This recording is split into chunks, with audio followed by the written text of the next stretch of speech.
Halo warga sipil sekalian, teman-teman mungkin udah sadar ya, dan mungkin udah paham akhir tahun ini kita dikejutkan dengan banyak hal gitu. Salah satu yang paling besar dan paling berdampak buat kehidupan masyarakat jelas, kenaikan PPN 12%. Ya, siap-siap beban masyarakat Indonesia makin meningkat lantaran sinyal pajak pertambahan nilai atau PPN akan jadi dinaikkan pada tahun 2025 menjadi 12%. Ya, kalau dari saya sih sebenarnya nggak setuju ya. Itu lumayan. Berkurang dong nanti gaji kita. Meski mendapatkan penolakan dari masyarakat, pemerintah tetap memberlakukan tarif PPN sebesar 12% mulai 1 Januari 2025. Sesuai Undang-Undang Nomor 7 Tahun 2021 tentang harmonisasi peraturan perpajakan. Video ini gue tujukan untuk memberikan pemahaman, bukan cuma kepada masyarakat tapi juga kepada pemerintah. Karena pemerintah juga salah memahami bagaimana reaksi masyarakat atas dampak kenaikan PPN 12% ini. Dan apa masalah yang tidak dilihat pemerintah yang dirasakan oleh masyarakat. Sehingga pemerintah bertanya, kenapa sih masyarakat terlalu resisten? Kenapa sih masyarakat mempertanyakan ini? Seharusnya masyarakat sadar kalau kita butuh ini dan lain sebagainya. Dan ini bakal gue jawab. Selain itu juga kepada masyarakat sendiri, gue bakal ngasih pemahaman yang komprehensif, lengkap, dan mudah dipahami soal PPN 12% itu sendiri. Bagaimana dampaknya buat kehidupan kita. Apakah bisa kita sepelekan? Apakah benar kalau PPN 12% itu cuma naik 1%, nanti kita breakdown. Jadi, selamat datang di DokuVlog membedah PPN 12%. I need you more than ever. You wasn't there for me. I'm waiting for you in our bed till you came home at 3.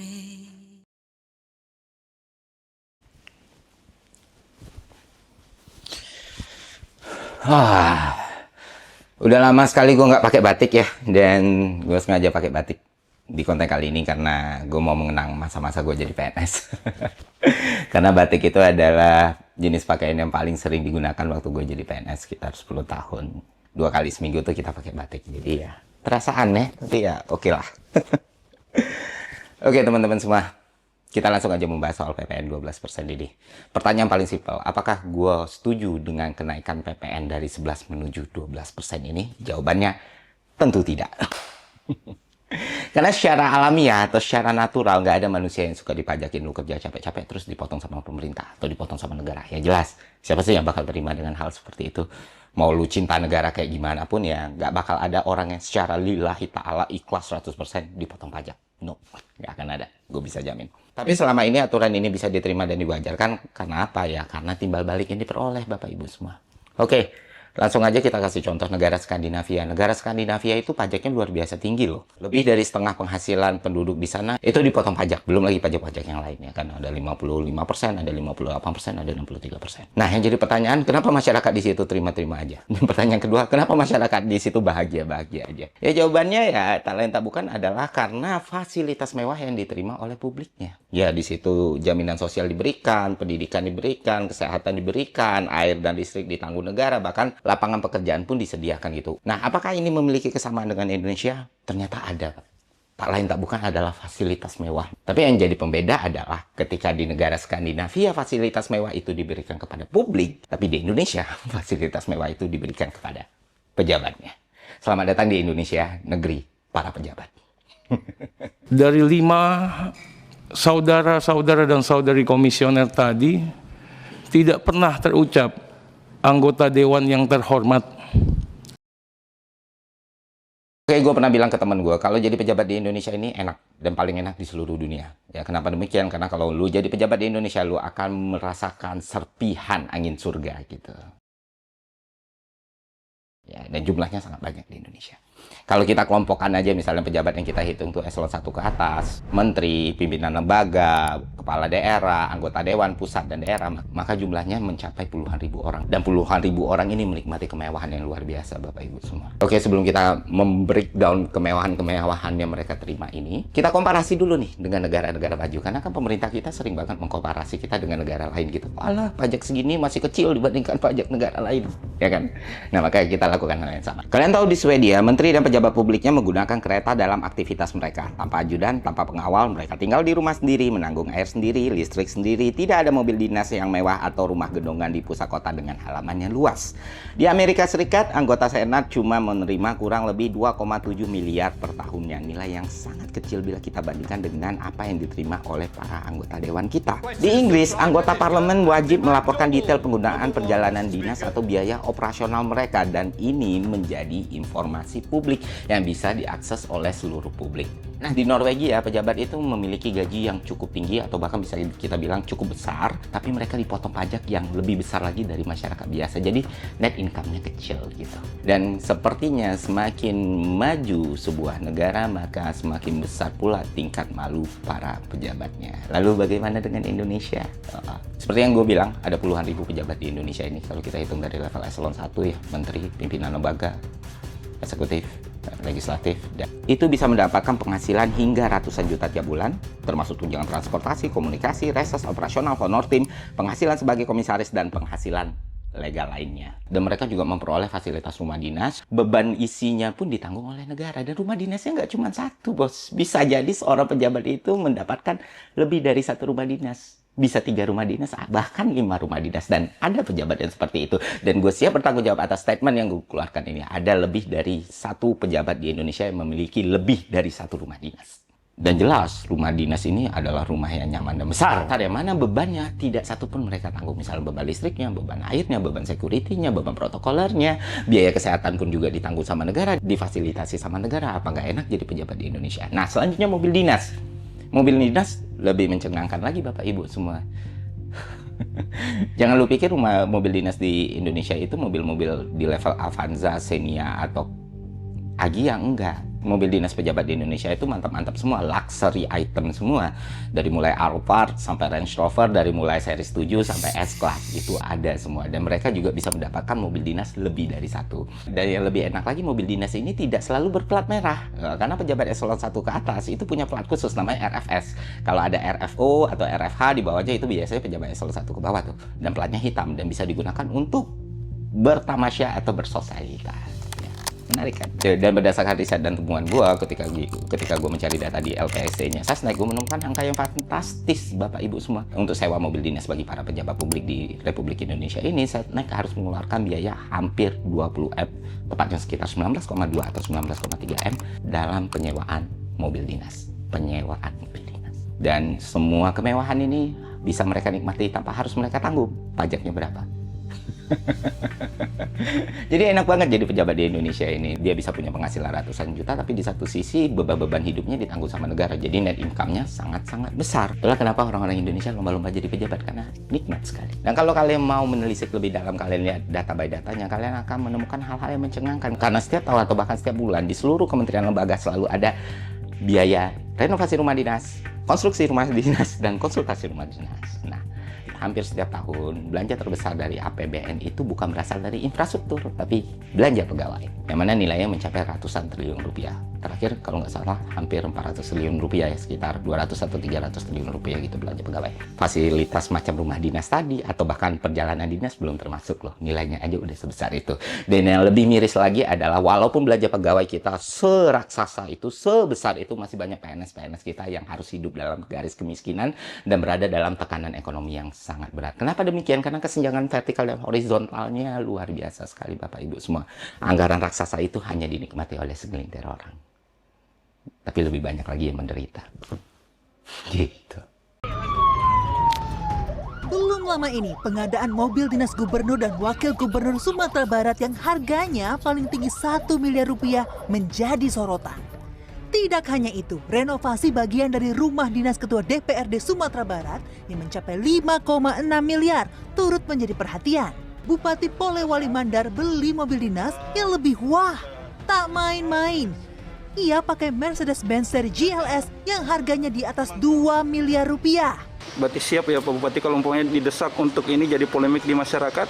Oh siap, nggak ada masalah. Sementara di Penajam Pasar Utara, Kalimantan Timur, proyek pembangunan rumah dinas yang menelan biaya sebesar 34 miliar rupiah turut jadi sorotan.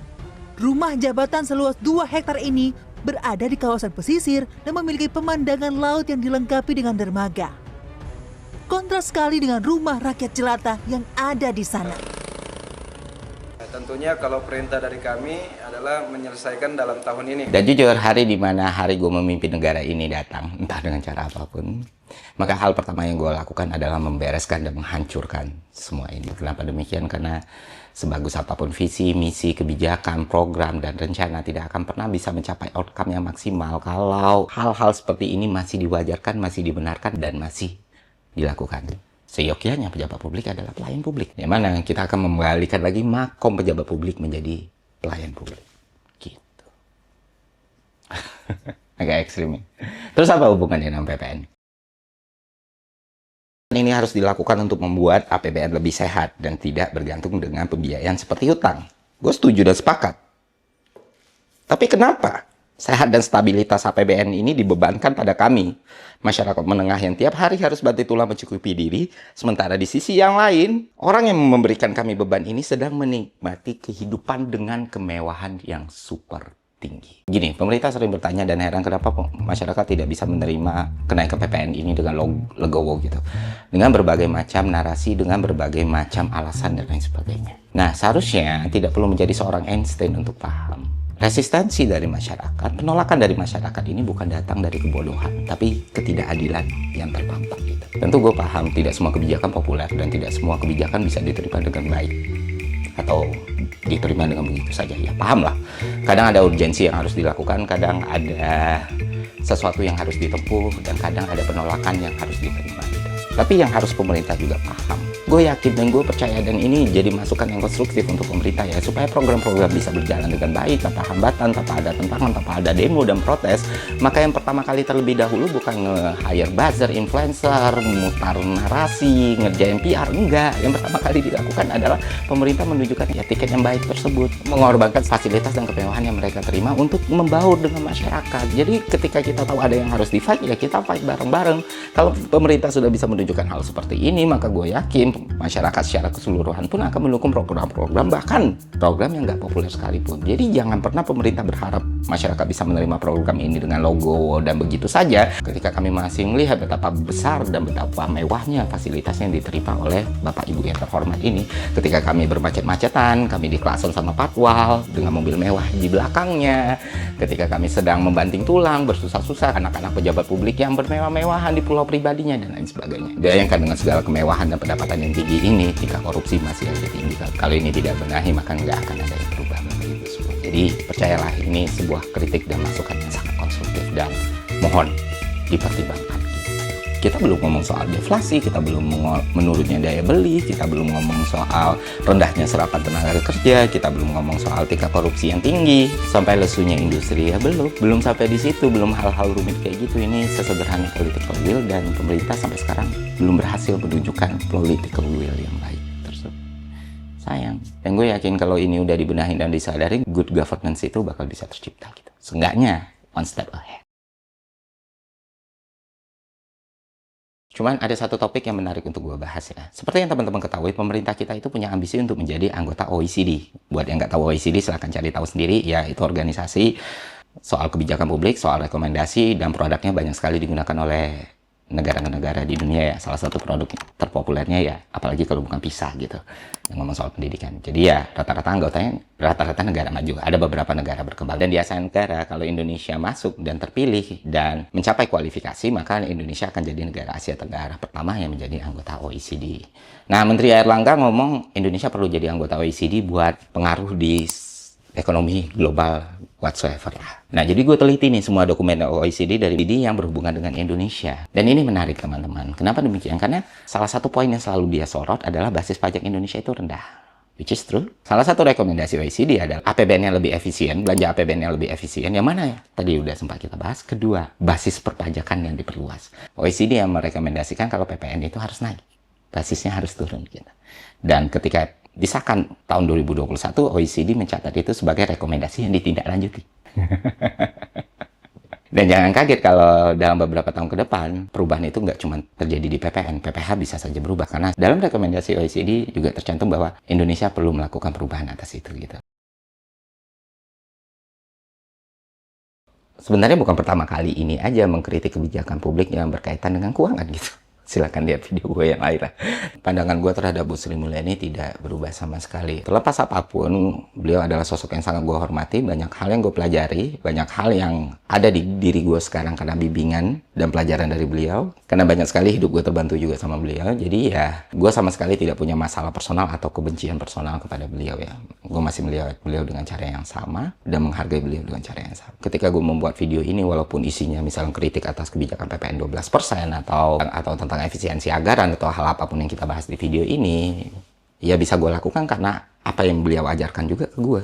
Soal profesionalitas, soal integritas, soal tidak takut untuk mengatakan sesuatu walaupun itu tidak populer gitu. Ya karena kan akan sangat amat buat gue untuk nggak ngebahas ini, nggak perlu meresikokan diri gue untuk friksi, dan gue kira ini adalah bentuk penghormatan tertinggi juga. Sekali lagi gue tekankan ke teman-teman, namanya dialektika ya, namanya kita hidup ya. Jangan apa-apa dibawa personal gitu.